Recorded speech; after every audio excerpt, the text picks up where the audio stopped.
You want all the issues. Oh my God. Okay. I said you want all the problems, and he's like, no, you. Get him. Sit down. Come here.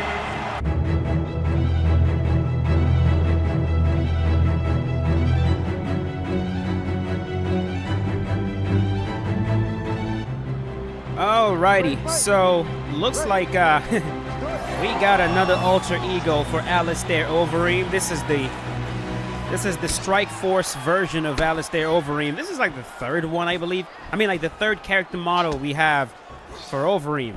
Like, we have three versions. We have the K1 version of Overeem. We have the, regular UFC version of Overeem, and now we have the Strike Force version of Overeem.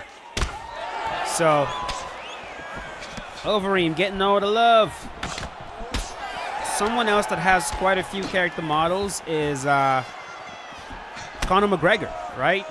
You've got his bald Conor. You've got the Origins version of Conor with the mohawk, and then you've got the braids Conor. Now we just need the Conor McGregor that butchered Eddie Alvarez, the lightweight champ Conor with the fade. Hold on. This Mike Tyson wants all the problems, huh? You want all the issues.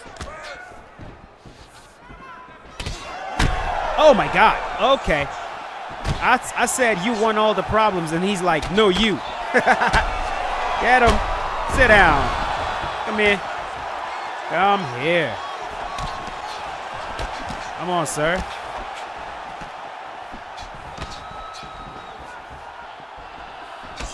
Back up. Back up. Woo! Sit him down.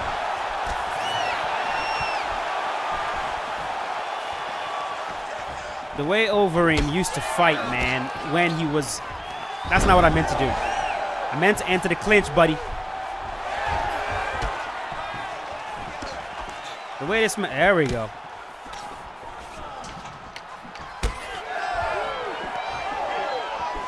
The way this man used to fight when he was more confident in his chin is crazy.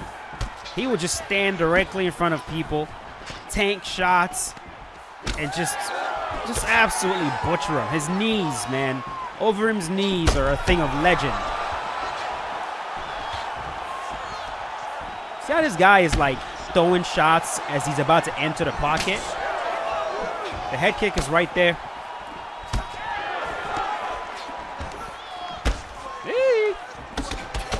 Just as he's about to enter, he starts to... Guys like this are very open to head kicks.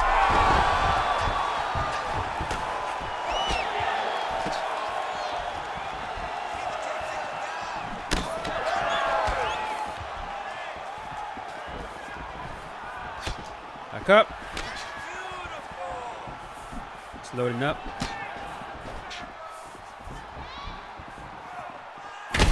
There it is. There it is. Hey. Very good. Very good. There we go. I like that very much. Boom. As he's entering. Fire that head kick off. Look at that. Boom. Right on the noggin. Sit him down.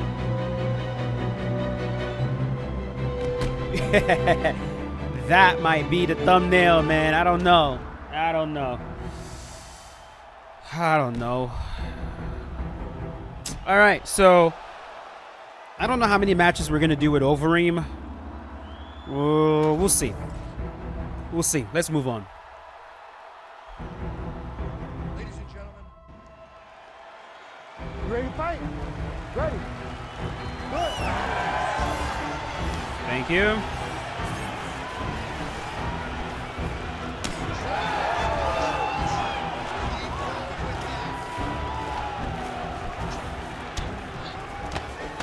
I don't know if this is Happy Tree.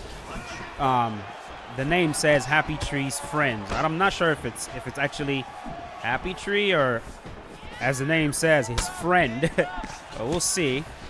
If we start getting grappled, then it will be confirmed that it is him. So we'll see. He's a good grappler. We just gotta watch out for that.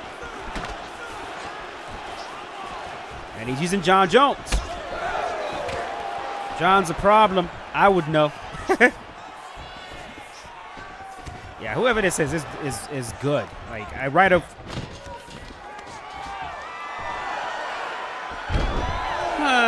Let's go sprawl. If he muscle modifies right here. He got up. Okay. Looks like this guy kind of wants to strike. And let me tell you, he has a very good fighter to counter Overeem, man. Jon has everything you could possibly need to do some good work. Yeah, this is Happy Tree for sure. But it's possible he's trying to improve his striking. Hey, I gotta respect it, brother. Gotta respect it. This is how you do it, man. You go on quick match. You hope that you run into a good player, and then you experiment. You know, you try to do your thing. You don't let your ego get the best of you. Because what typically happens, man, is, you know, you go on quick match and you're like, let me just try to improve this aspect of my game. And then you run into someone that's good, and suddenly all you care about is like winning. And then you abandon what you're actually trying to work on and focus so much on winning. You know, I say this all the time, man. Like, if you're a player that let's say your grappling is bad, okay, and you really want to improve it, or your submission system, or you're not very good with the sub, you know, you got to go in quick match and try and practice that, you know. And if you go in quick match, bro, and you're trying to take opponents down, and maybe you're getting uppercutted, and then the other guy taunts you, I know the urge to just go, okay. You abandon what you're actually trying to do, and now you're like, I gotta beat the shit out of this guy because he thinks he's doing something. You gotta try to abandon that urge. Keep your eye on the prize. Keep your eye on the prize. It's one of the things Romero 17 does a very good job of, man. Every single new thing he wants to test out, he goes on quick match and he stays very disciplined, and he hones it in. And then when he hones it in, he goes on ranked and he tries to implement that. It's kind of like, you know, I always use jiu-jitsu as an example, and I know I do it all the time, but Ready to fight? if you are like, to be honest with you guys, man, I find that I learn the most and I improve the fastest when I'm actually training with people that are not as good as me. Because that's when, like, if you're training with people that are better than you, bro, the only thing you get better at is, like, surviving, not dying. Like, if I'm training, like, the days where I go in and it's a bunch of brown belts and black belts who are, like, doing competition training, those days are miserable. I leave the gym, like, not feeling like I didn't learn a goddamn thing. Because I just get used as a freaking punching bag. Everybody just smushes me. I get submitted 100 freaking times by brown belts and black belts, and they are not fucking around because they're, you know, preparing, they're gearing up for a competition. By the end, I'm just beat up, and I'm like, why did I even come to this fucking class? Head kick.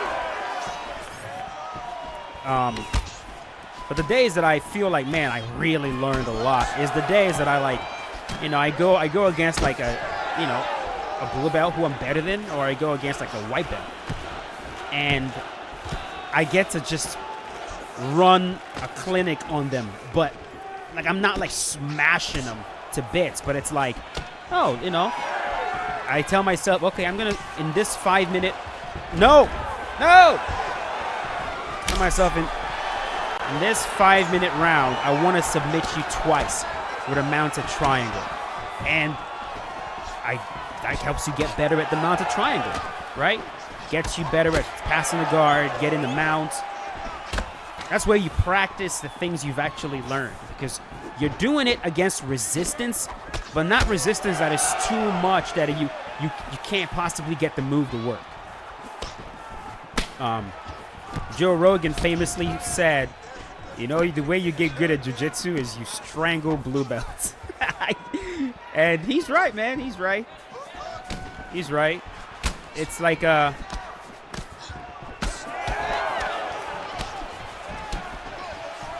if you're a black belt, man, it's why a lot of black belts enjoy training with blue belts. You know, it's like because they get to like really master a specific technique they're trying to learn.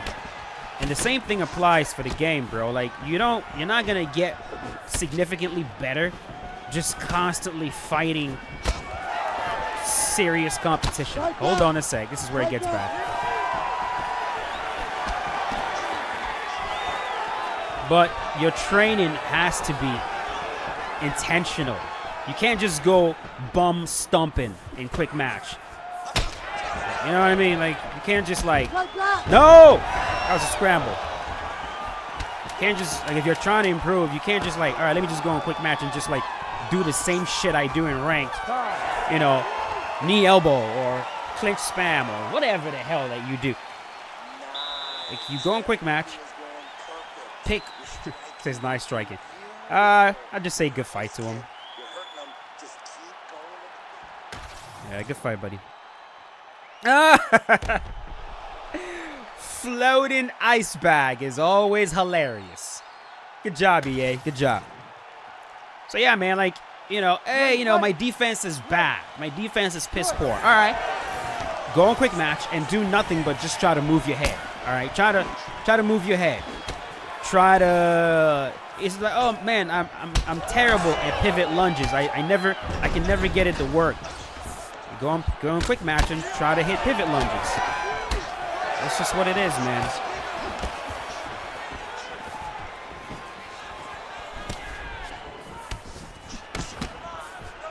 You know, if you get beat up doing that, it's fine. You know you would have beat the guy if you were serious anyways. And I know how it is. It's like, I know that, but I want him to know that. I know I would have beat him, but I want him to know. Like, I get it. I get the ego. We all have it. That's what I tell Romero all the time too. Like, that dude, man.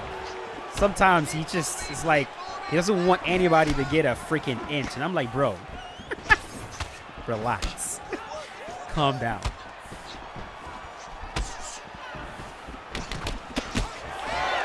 But I also enjoy riling him up when he's streaming. I'm like, bruh, you are getting absolutely whooped right now, bro. Like, since when did you begin sucking this much? And then he loses his fucking... Oh! That roundhouse would have been a mess.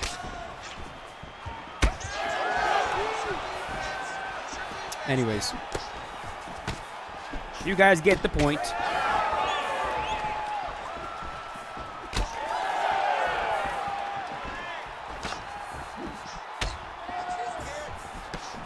And you know, it's... A lot of people ask, like, why is Conor always freaking training with bums? Like, you know, he's like, he's never training with, like, I'm pretty sure he trains with high-level guys, but, like, you know, when I see him, like, you know, sparring with, like, someone he's clearly better than, it does wonders for him, for his skill development, for his confidence, just for his comfort level. Yeah, man, your legs are done, bro. Those Jon Jones chicken legs are absolutely done, brother. This is actually a really good fight, bro. I know I'm talking through it, but this is actually a pretty fucking good fight.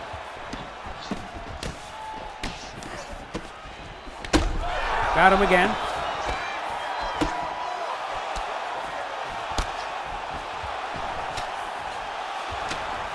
You should have started working my legs earlier, brother.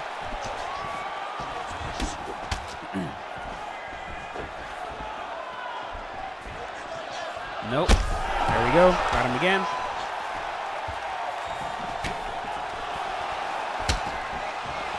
I think it's the same logic that Conor uses when he's sparring with lesser opponents. It just helps him get better. Definitely helps him get better. And I mean, the man became a world champion in multiple weight classes, sparring bums, you know? It's overrated, you know, this whole idea that, like, you gotta spar, the best guys in the world 24/7. It's overrated. I think there's utility to it. Of course, you definitely need to be in a room with those guys for sure. But the bulk of sparring, in my opinion, definitely should not be that. And the best guys in the world have echoed that over and over and over again. The absolute best guys on the planet. They do not train most of the time with guys on their level. They just don't. They just don't. Roger Gracie, who's considered to be the greatest jiu-jitsu practitioner ever, won multiple titles doing nothing but training with blue belts. That's it. He only trained with blue belts. And he went out there and beat a bunch of black belts. I mean, it's Gordon Ryan himself, who's the current no-gi and all-time no-gi GOAT. Most of the time, he's training with lesser opponents as well. And it's what I'm trying to incorporate into my own training. Every time I go to the gym, yeah, I try to get a round or two with a black belt.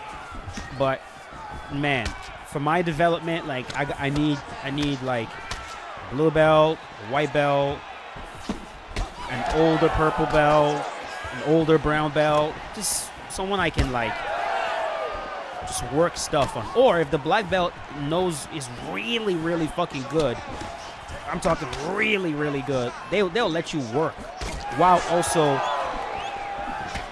whooping you. So like, they'll let you get stuff, they'll let you enter certain positions, they'll let you mount them, take their back, get them in an arm bar, lock in a triangle, get them in a heel hook, stuff like that.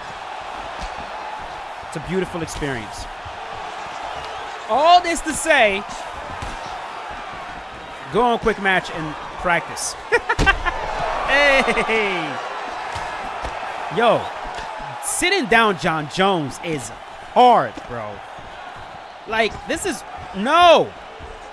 one of the harder parts about fighting Jon Jones, man. It's why when I'm using Jon Jones, bro, it is really difficult to deal with because he is so goddamn durable. What? Woo! Good job.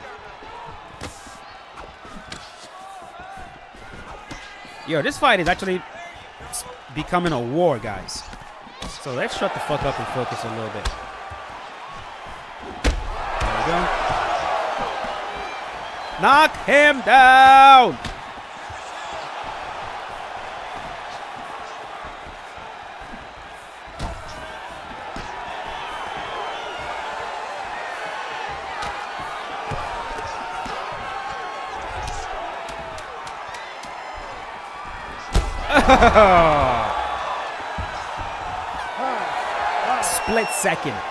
Split second. Like, he threw that, and as his leg was dropping, there was an opening right there. Boom.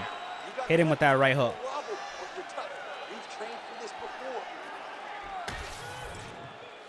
Happy Tree, bro, if this is you, let me know in the comments.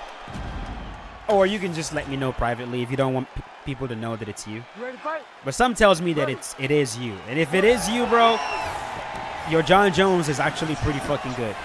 To be honest with you, like, your Jon is really good, and you're not even like forcing grappling. It's kind of scary, dude. I gotta say.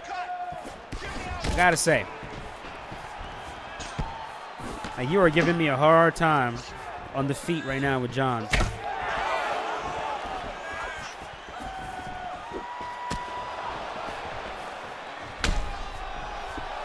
Leg rocked.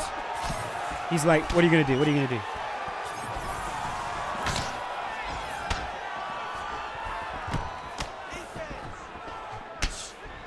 I'm thinking desperation time now, brother. Rocked again.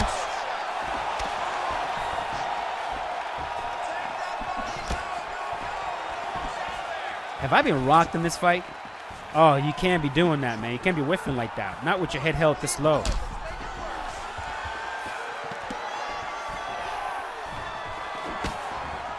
This is actually a war, I gotta say. This is actually a freaking war.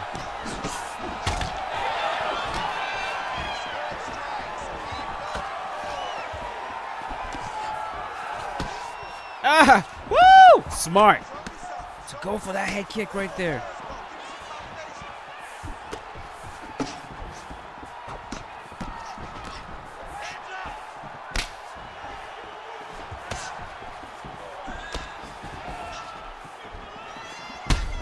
Mark again. The fact that I can't sit this dude down, man. Oh, I knew it. I saw your life flash before your eyes. Hey, good fight to you as well, man. Good fight to you as well. Good fight. Respect. Good shit, brother. Good shit. That was a good one. That really was a good fight. Very competitive, very, I don't want to say back and forth, but like my fighter was definitely wilting. Like I could feel myself wilting under Jon Jones, which is, that's the thing with Jon, man. You can beat the shit out of him, but you're going to get tired. And if he keeps working your body and just sapping away, it's only a matter of time before he gets you. I try not to make any silly mistakes where I get body rocked and then freaking spinning wheel kick to the head and then I'm dead. So, anyways, there you have it. Overeem from Strikeforce. Feels good, feels powerful, feels fast. It's what to expect. If you guys enjoyed the video, you know exactly what to do. I think I have one more video for you guys later today, so watch out for that. Thanks for watching. Peace out, boys. Have a good one.